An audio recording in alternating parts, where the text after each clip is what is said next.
hak untuk membela diri saya juga dong, ya. Nah, bagi teman-teman Kristen yang menghina saya dengan menyebut saya seperti materi yang ada di toilet itu, saya mengampunimu. Tapi ini yang saya bilangin, ini yang akhlak, attitude. Kenapa saya bilang belajar dari teman-teman muslim? Mereka sangat menghormati pemimpin mereka. Assalamualaikum warahmatullahi wabarakatuh. Berjumpa lagi dengan Jadid HMC ya, channel yang mengedukasi dan menghibur. Di kesempatan kali ini ya, saya ingin mengabarkan sekaligus membahas. Kasihan sekali ya, nasib dari seorang pendeta yang bernama Sarah Anthony. Siapa itu Sarah Anthony? Teman-teman silakan cek video kita sebelumnya, di mana pendeta Sarah Anthony ini adalah seorang pendeta yang tidak segan-segan, yang tidak malu-malu, memuji bagaimana umat muslim itu sangat taat kepada agamanya. Bagaimana umat muslim punya iman yang sangat luar biasa. Saat azan berkumandang, langsung hentikan aktivitas sholat. Walaupun mungkin lagi ada kerjaan, walaupun lagi deal-dealan, ataupun lagi sibuk. Tapi umat muslim begitu mendengar azan berkumandang, tinggalkan. Ya, tinggalkan. Banyak hal dari Islam yang membuat Sarah Anthony ini takjub. Bagaimana umat muslim itu patuh kepada pimpinan. Bagaimana sifat dari umat muslim ya, yang mengikuti ajaran Islam dengan luar biasa. Dan hal ini berbeda. Dengan jujur, Sarah Anthony, pendeta Sarah ini mengakui, ini kok beda dengan di Kristen. Di Kristen ibadah seminggu sekali. Itu pun malas datang. Itu pun datang telat-telat. Itu pun kalau sudah datang, main HP. Pendeta khotbah tidak dihargai, tidak didengar. Sibuk HP kalau nggak ngobrol sama temannya. Ngobrol dengan pasangannya. Sarah Anthony mengungkapkan hal tersebut di beberapa khotbahnya. Di beberapa kesempatan khotbah dia sampaikan kepada jemaatnya bahwa dia bingung. Kenapa umat Kristen seperti itu, sedangkan Islam bisa taat, ya, bisa kompak. Saat Jumatan nggak ada yang main HP. Saat sholat nggak ada yang main HP, teman-teman. Semua sholat. Satu irama, satu perintah semua. Ini membuat pendeta Anthony ini berpikir, mereview gitu kan. Apa mungkin ya yang membedakan ya karena Islam dari Tuhan yang benar. Kalau yang lain ya buatan-buatan manusia. Sehingga terjadi perbedaan seperti itu.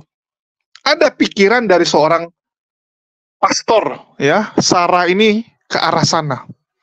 Mulai berpikir apa yang menyebabkan kedua agama ini berbeda.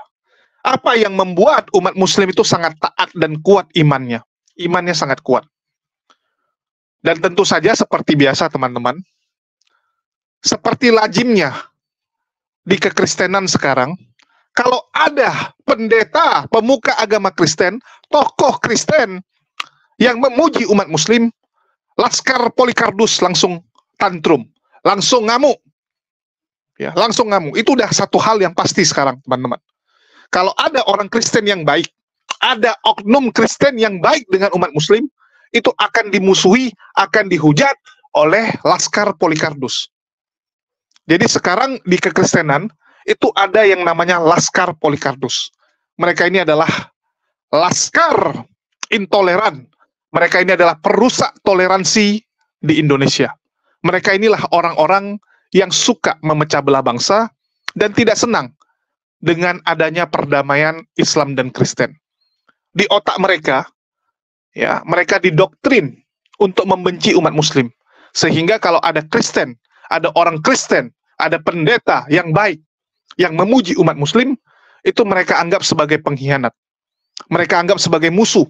Mereka anggap sebagai duri dalam daging. Harus dilawan. Dan ini yang sedang dialami oleh pendeta Sarah Anthony ini ya. Bagaimana dia terkejut. Bahkan sampai disebut tai. Dia dimaki, dihujat oleh Laskar Polycarpus. Hanya gara-gara memuji umat muslim. Bayangkan. Memuji umat muslim mengakibatkan seorang pendeta dihujat oleh jemaatnya. Ya. Dia pemimpin agama, bayangkan.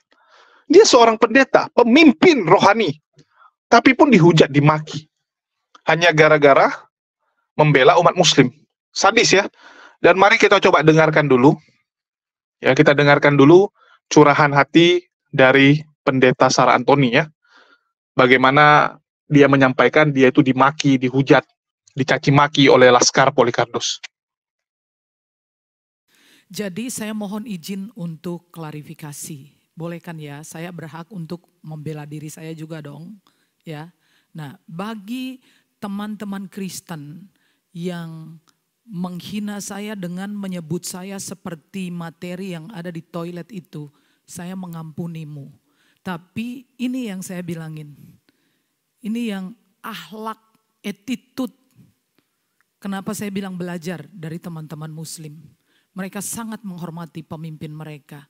Dalam firman Tuhan, 1 Timotius 5 ayat 17. Penatua yang baik pimpinannya harus dihormati 2 kali lipat. Terutama mereka yang berkhotbah dan mengajar. Jelas ya, saya tidak minta dihormati.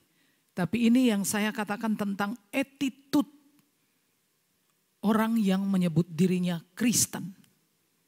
Harusnya punya attitude yang baik.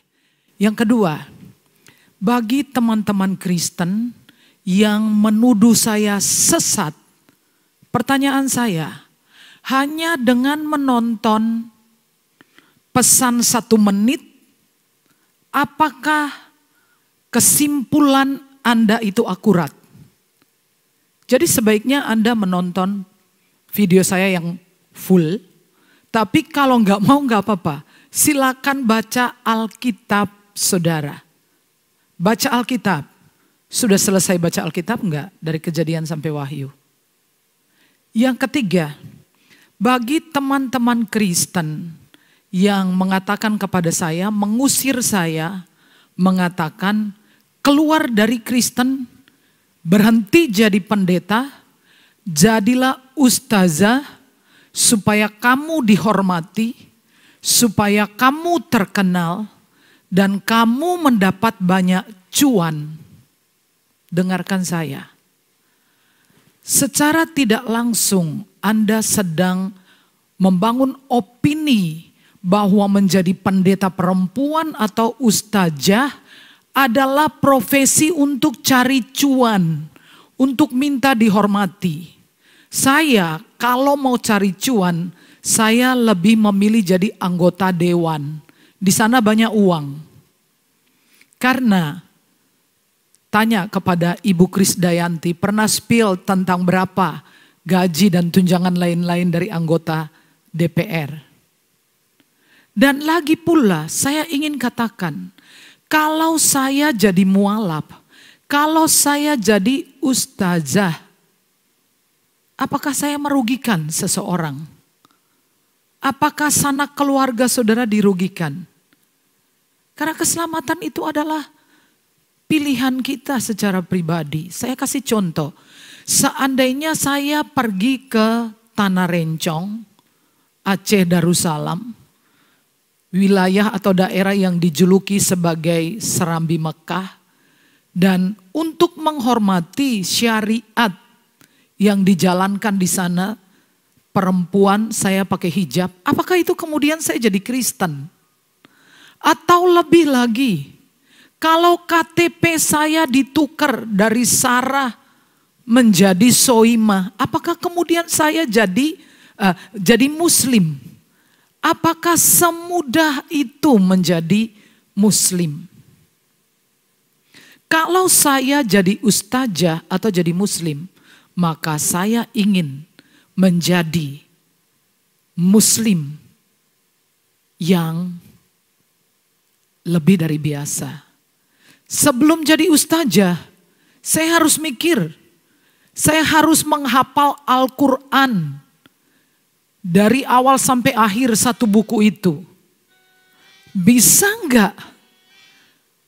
Sedangkan saya 30 tahun jadi pendeta. Belum ada 10% dari Alkitab yang saya hafal. Kalian hafal 1 ayat enggak sih? Saya 10% aja belum setelah 30 tahun jadi pendeta. Lagi pula teman-teman muslim itu mengatakan di dalam komen-komen mereka, semoga ibu dapat hidayah.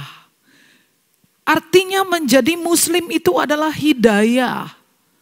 Itu rahmat dari Tuhan Allah mereka. Sama menjadi Kristen itu juga adalah anugerah. Saya jadi Kristen ini anugerah. Saya percaya Yesus itu anugerah. Rahmat. Dalam Efesus pasal 2 ayat 8 dikatakan, sebab oleh karena kasih karunia kamu diselamatkan karena iman. Itu bukan hasil usahamu. Itu adalah pemberian Allah. Sama kan?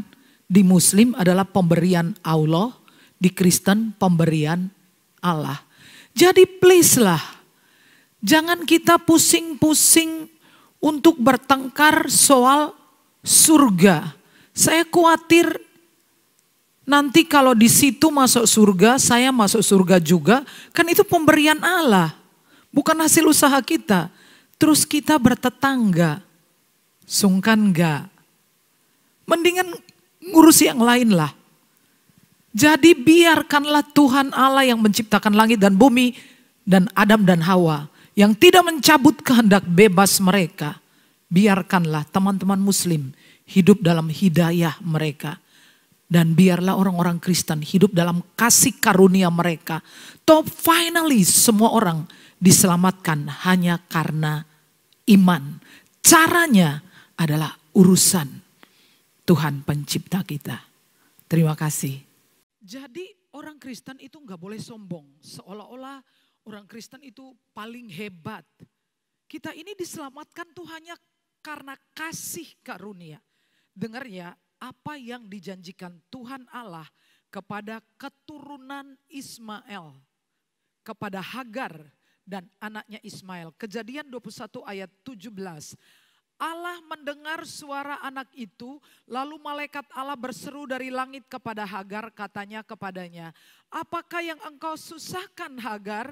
Janganlah takut, sebab Allah telah mendengar suara anak itu dari tempat ia terbaring. Bangunlah, angkatlah anak itu dan bimbinglah dia, sebab aku, artinya Tuhan, akan membuat dia menjadi bangsa yang besar. Tuhan yang berjanji akan menjadi keturunan Ismail bangsa yang besar. Bukti enggak sih keturunan Ismail hari ini? Besar enggak? Lalu Allah membuka mata Hagar sehingga ia melihat sebuah sumur. Ia pergi mengisi kirbatnya dengan air. Kemudian diberinya anak itu minum. Allah menyertai anak itu. Siapa? Ismail. Ismail yang menurunkan keturunan yang muslim. Sehingga ia bertambah besar, ia menetap di padang gurun dan menjadi seorang pemanah. Maka tinggallah ia di padang gurun Paran. Ibunya mengambil seorang istri baginya dari tanah Mesir. Saya tanya Bapak Ibu ya, menurut kalian ketika Allah mendengar tangisan dari Ismail, lalu Allah menjawab Hagar, lalu Allah memberikan dia minum. Apa dan kemudian Allah berjanji akan menjadikan keturunan Ismail ini bangsa yang besar. Saya tanya, apakah Allah yang maha baik, maha murah, penuh anugerah itu membesarkan bangsa ini untuk dibuang ke neraka? Pasti tidak. Sama seperti orang Kristen, sama seperti orang Yahudi, sama seperti semua bangsa di bawah kolong langit ini. Allah mengasihi mereka. Dan saya percaya orang Islam pun akan diselamatkan oleh Tuhan. Melalui apa? Melalui iman. Caranya bagaimana? Ya itu rahasia ilahi. Sama seperti orang Yahudi. Apakah orang Yahudi akan diselamatkan? Ya, orang Yahudi akan diselamatkan. Tapi sisanya caranya bagaimana? Ya karena iman. Tapi gimana caranya mereka bisa beriman? Rahasia ilahi. Sama seperti orang Kristen juga diselamatkan karena iman. Karena firman Tuhan berkata di dalam Ibrani pasal 11 ayat 6. Tanpa iman tidak mungkin orang berkenan kepada Allah. Barang siapa berpaling kepada Allah, ia harus percaya bahwa Allah ada dan Allah memberikan upah kepada setiap orang yang bersungguh-sungguh mencari Dia. Jadi semua orang di bawah kolong langit ini diselamatkan jikalau mereka memiliki iman yang benar. Miris ya teman-teman, kita miris sekali melihat apa yang terjadi di sebelah. Tidak boleh ada orang baik di sebelah teman-teman. Laskar Polycarpus ini terus menyebarkan virus kebencian mereka dan makin ke sini makin ramai. Kita bisa lihat zaman dulu orang-orang Kristen yang baik itu jauh lebih banyak daripada yang radikal dan jahat. Tapi makin ke sini Laskar Polycarpus ini makin ramai, makin bisa menyebarkan paham kebenciannya. Kita bisa lihat muncul orang-orang baru, ya, muncul laskar-laskar Polycarpus baru. Dan juga antek-antek mereka, tokoh-tokoh mereka seperti Elia Miron, Sofiatul, ya, Mikana, dan sebagainya. Ini kan hasil dari virus-virus yang disebarkan oleh senior-senior mereka, seperti Lidara, Sang Penggugat, ya, Wadona. Nah, itu salah satu yang paling jahat itu. Bagaimana dia mendoktrin, mengajarkan penontonnya, pengikutnya untuk membenci Islam. Mereka menyebarkan virus ini dari bertahun-tahun yang lalu, dan makin ke sini makin ramai. Ini seperti virus zombie, teman-teman. Seperti virus zombie, menular. Ya. Laskar Polycarpus tularkan kepada temannya yang masih normal, nanti tertular. Mereka tularkan lagi ke orang lain. Jadi ibaratnya kayak pohon itu, ya, mereka tuh tularkan akar-akarnya tambah banyak. Cepat mereka, teman-teman. Satu Laskar Polycarpus menularkan kepada 2 orang. 2 orang jadi 4, 4 jadi 8. Mereka nyebarkan virus itu, virus kebencian kepada Islam. Jadi jangan terkejut, tahun-tahun yang akan datang, kita akan melihat makin banyak Laskar Polycarpus. Ya, makin banyak. Dan ini makin ke sini, mereka inilah yang menjadi wajah kekristenan. Seakan-akan, ya, kekristenan itu nggak sanggup menghadapi Laskar Polycarpus ini. Orang Kristen-Kristen yang baik, oknum-oknum yang baik ini, makin tersisihkan. Ini bahaya, teman-teman. Ini warning nih. Warning sekali nih buat teman-teman Kristen. Kalau kalian tidak ambil tindakan kepada Laskar Polycarpus, salah-salah. Ya, salah-salah mereka lah yang akan menjadi wajah kekristenan. Jadi wajah kekristenan bukan lagi wajah yang baik. Ya, wajah yang penuh kasih. Enggak ada lagi. Kedepannya mereka lah yang akan menggantikan kalian. Karena jumlah mereka yang makin banyak. Kan begitu. Jumlah Laskar Polycarpus makin hari makin banyak dan mereka lah yang akan menjadi wajah kekristenan yang baru. Kedepannya, mereka akan makin lebih berani. Setiap ada pendeta yang berani memuji Islam, itu pasti akan dimaki. Kalau sekarang makinya lewat medsos. Karena jumlah mereka belum menang dari kalian yang baik. Ya, mereka masih yang minoritasnya. Nanti kalau sampai di satu titik, jumlah Laskar Polycarpus lebih ramai daripada Kristen umum, maka mereka akan terang-terangan. Bisa jadi ya, kalau besok pendeta Sarah Anthony lagi khotbah, muji Islam, besok bisa-bisa tuh kursi melayang. Ya, mungkin langsung itu, ya, tokai dalam plastik dilemparin ke muka dia. Bisa jadi semua barang tuh dilemparin ke wajah Sarah Anthony. Kalau berani muji Islam di gereja. Kalau nanti Laskar Polycarpusnya udah lebih ramai. Ya. Misalnya jemaatnya ada 500. Yang dengar khotbah Sarah Anthony ini ada 500 dan 300-nya adalah Laskar Polycarpus. Ya bisa jadi dia akan dilempari. Begitu juga dengan pendeta-pendeta yang lain. Kedepannya kita akan menghadapi yang seperti ini, situasi seperti ini. Kalau tidak ada tindakan nyata dari teman-teman Kristen untuk mencegah orang-orang Kristen tertular virus Laskar Polycarpus, hati-hati. Ini sudah lampu kuning, teman-teman. Harusnya teman-teman Kristen sudah sadar. Ini kalian sudah ada di tahap yang berbahaya. Karena virus Polycarpus ini nyebarnya cepat. Virus kebencian tuh paling cepat nyebar. Orang untuk jadi jahat itu jauh lebih cepat daripada jadi baik. Coba kalian lihat. Orang untuk tertular menjadi jahat itu cepat. Kalau jadi baik lebih susah. Karena memang godaan dari setan ini jauh lebih berat. Ya, jauh lebih kuat, lebih powerful. Kita cukup miris melihat teman-teman Kristen ini yang harus tergiling ya. Harus dilindas oleh laskar Polycarpus. Makin hari makin banyak mereka ini. Dan mereka terus menyebarkan virus kebencian ini. Dan umat muslim juga harus warning. Jadi ini warningnya ini bukan hanya untuk orang-orang Kristen yang umum. Tapi kepada umat muslim juga. Virus kebencian dari laskar Polycarpus ini udah makin hari makin ngeri. Mereka makin terang-terangan menghujat Islam. Kalian bisa lihat komal-komal ya yang mengaku sebagai Kristen itu dengan terang-terangan menghujat Allah, menghujat Nabi Muhammad SAW. Mereka bikin karikatur Nabi menjadi kelamin, ya, lafal Allah menjadi kelamin. Semua mereka suka-suka nulis. Dengan terang-terangan mereka katakan Islam menyembah setan dan sebagainya. Zaman dulu kalian nggak akan dapati. Bahkan tahun lalu pun mereka cuma bisa pakai sarkas-sarkas, belum berani terang-terangan. Kalau sekarang, hujatan kepada Islam terang-terangan. Kenapa bisa seperti itu? Karena mereka melihat bahwa umat muslim itu juga terpecah. Ada yang keras terhadap mereka, ada yang ambil action, ada yang, ya sudahlah biarkan saja. Jadi mereka lihat, wah umat muslim juga nggak ada apa-apanya kok. Buktinya Uti Watimena gagal di penjara. Ya, buktinya Ki Ahmad menghujat juga aman-aman saja. Buktinya Sofiatul aman, Pak Bom-Bom aman, Wak Donat aman, semua aman gitu kan. Malah dapat duit yang banyak, makin hari makin kaya. Donatur Islamofobianya makin hari tuntutannya makin tinggi. Mau nggak mau dia akan makin menghujat. Donatur Islamofobia jumlahnya segitu, paling bertambah sedikit. Sedangkan Polycarpusnya tambah banyak. Kan Polycarpusnya tambah banyak. Contoh nih, donaturnya ada 1.000 orang.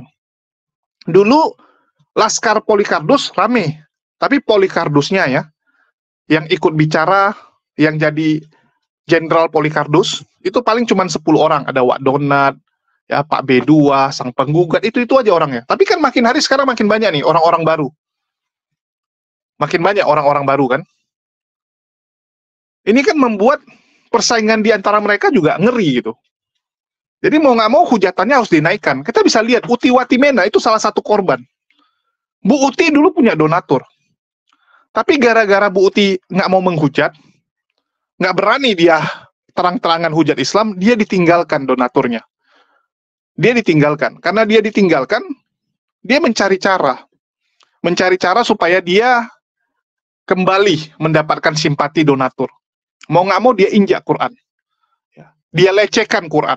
Supaya donaturnya ini senang. Wah, Uti akhirnya berani gitu kan. Ya inilah tuntutan-tuntutan dari donatur mereka yang membuat mereka makin hari makin sadis. Belum lagi persaingan mereka terlalu keras kan gitu. Internal mereka tuh persaingannya ngeri teman-teman. Ya, persaingan mereka tuh untuk mendapatkan simpati, mendapatkan donasi ngeri. Mau nggak mau ya seperti itu. Jadi jangan terkejut lah. Ya, jangan terkejut ke depannya. Tahun depan kita akan mendapati makin banyak nih. Makin banyak orang-orang seperti ini. Umat muslim harus hati-hati juga. Ya, kalau kita nggak ambil tindakan, kita akan makin dilecehkan. Kita akan makin diolok-olok. Karena memang sudah akhir zaman. Sudah akhir zaman, udah seperti ini. Mereka akan terang-terangan memusuhi kita, menyerang kita, menghantam kita. Ya, bahkan kalau bisa, mujahidin muslimnya itu satu persatu ya disingkirkan sama mereka. Akan disingkirkan. Kita sudah lihat bagaimana mereka mencoba itu ya. Bahkan sampai detik ini saja, sudah masuk sebentar lagi 2024, mereka tuh masih ngotot sekali ya, bilang, wah ini HMC ini harus dimusnahkan. Kan gitu. Harus dimusnahkan. Ngeri ya. Sadis. Entah sudah berapa banyak uang yang mereka keluarkan untuk mencelakai saya. Luar biasa. Saya salut lihat semangat donatur Islamofobianya ini ya. Oke, mungkin itulah yang bisa saya sampaikan dan kita akan terus-terus bersuara untuk melawan mereka, walaupun mungkin dengan segala keterbatasan kita ya. Sekali lagi, saya mengetuk teman-teman muslim, jangan hanya debat di TikTok, jangan hanya debat diskusi lintas iman. Kita butuh, ya, kita butuh kalian-kalian juga untuk melawan Polycarpus ini dalam pemberitaan. Ya, dalam pemberitaan kita butuh kalian juga, karena kita cuman menang, ya kita harus akui, kita tuh cuman menang di ranah diskusi, tapi di pemberitaan kita babak belur. Saya ini cuman keterbatasan saya tuh banyak sekali, dengan keterbatasan saya lakukan. Ya, lihat ini, cuman modal HP kita ngomong seperti ini. Tidak ada studio, tidak ada perangkat, tidak ada apapun. Mereka lengkap semua. Itulah saya minta kepada teman-teman untuk bergerak juga. Kalian yang punya kemampuan editing, mungkin bisa buat kartun animasi seperti Tanpa Ragi, tolonglah. Lawan mereka. Yang punya ilmu, hadapi itu syubhat-syubhat dari Scott orang Belanda, Sipil Pahit dan sebagainya. Mereka banyak sekali, teman-teman. Saya kadang-kadang miris ya, jujur saya miris. Semua orang pengen jadi striker. Semua orang ingin jadi pendebat, karena pendebat itu yang dapat sorotan paling banyak kan. Jadi pendebat dapat sorotan. Jadi back, jadi kiper nggak enak. Tapi kalau nggak ada yang jadi back, jadi kiper, kita mau gimana? Cobalah saya tanya. Mau gimana kita bertanding kalau semua mau jadi striker? Ini miris ya. Ini miris sekali, dan itulah kekurangan kita. Kita harus akui. Ya, kita masih banyak yang harus kita benahi, tapi kita akan berusaha untuk bereskannya juga. Ya, itu sih yang mau saya sampaikan. Terus bagi teman-teman, ya saya juga mau promosi sedikit ya. Mau promosi sedikit. Kita ada menjual merchandise pendebat dan merchandise lainnya tentunya. Bagi teman-teman yang ingin membeli baju pendebat ya, ada Bang Zuma nih, nenekmu kiper, masih mau kau datang besok. Terus ada polo set HMC dan hoodie serta merchandise lainnya. Jangan lupa di follow ya di Tokopedia, JFriends, atau bisa ke WhatsApp saya juga. Di WhatsApp saya, kalian bisa juga membeli merchandise tersebut. Ya, nomornya saya taruh di bawah. Dan bagi teman-teman yang ada di Jakarta ataupun mampir main ke Jakarta, jangan lupa juga singgah ke jualan kita ya. Kita ada jual stik ayam dengan harga mulai dari 20.000 saja. 20.000 kalian sudah bisa makan stik ayam ya. Lokasinya ada di Jalan Kayu Manis Timur, lebih tepatnya di daerah Matraman. Ya, Jalan Kayu Manis Timur ini. Lebih tepatnya ini titiknya. Ya, ini langsung kalian bisa search saja dari Google Map. J-Stick Kayu Manis Timur ya, jangan yang lain, nanti salah gitu. Soalnya ada beberapa. Yang benar itu adalah J-Stick Kayu Manis Timur. Yang di depan Jalan Jarak 10 ini. Ya, nanti ini ada kayak food court gitu. Ada food court dan kita ada yang di paling samping. Ya, kita lokasinya yang paling samping. Seperti ini tempatnya ya. Jadi di situ ada empek-empek, ada ramen, ada yang lain-lain juga. Oke? Jadi tempatnya seperti ini, teman-teman. Ini warnanya kok jadi biru. Ya. Oke, mungkin itu aja untuk promo bagi yang ada di daerah Jakarta dan sekitarnya. Dan kita mulai minggu depan juga sudah taruh di GoFood serta Grab yang lainnya juga. Oke, mungkin itu aja dari saya. Makasih buat teman-teman semua yang udah nyimak ya dan sudah mendukung perjuangan kita selalu. Semoga umat muslim ya di tahun 2024 ini akan makin kuat, makin bersatu, dan kita bisa kembali ya, mengalahkan para Polycarpus ini di ranah medsos. Karena 2023 ini kita babak belur di pemberitaan dan ada di beberapa lini medsos juga. Kita cuma menang telak itu di debat. Di debat. Kadang-kadang kan, ya nggak semua orang nonton debat. Ada orang kan nonton mungkin dari sisi edukasi dan sebagainya. Berita. Ya, ini yang coba kita lawan. Framing-framing, pemutarbalikan yang dilakukan oleh mereka. Mereka tuh pintar sekali memainkan media. Mereka pintar sekali memainkan psikologis orang. Ya, mereka buat seakan-akan mereka yang terzolimi, kan gitu. Padahal mereka yang zolimi orang, tapi mereka buat skenario seakan-akan mereka lah korban. Itu kelebihan dari Polycarpus. Ini yang coba kita lawan. Kan gitu. Mereka pintar sekali tuh main yang gituan. Hati-hati. Ya, hati-hati. Mungkin itu aja dari saya. Makasih buat teman-teman semua yang udah nyimak. Makasih buat semuanya. Di akhir kata saya ucapkan wassalamualaikum warahmatullahi wabarakatuh. Sampai jumpa di video-video kita berikutnya.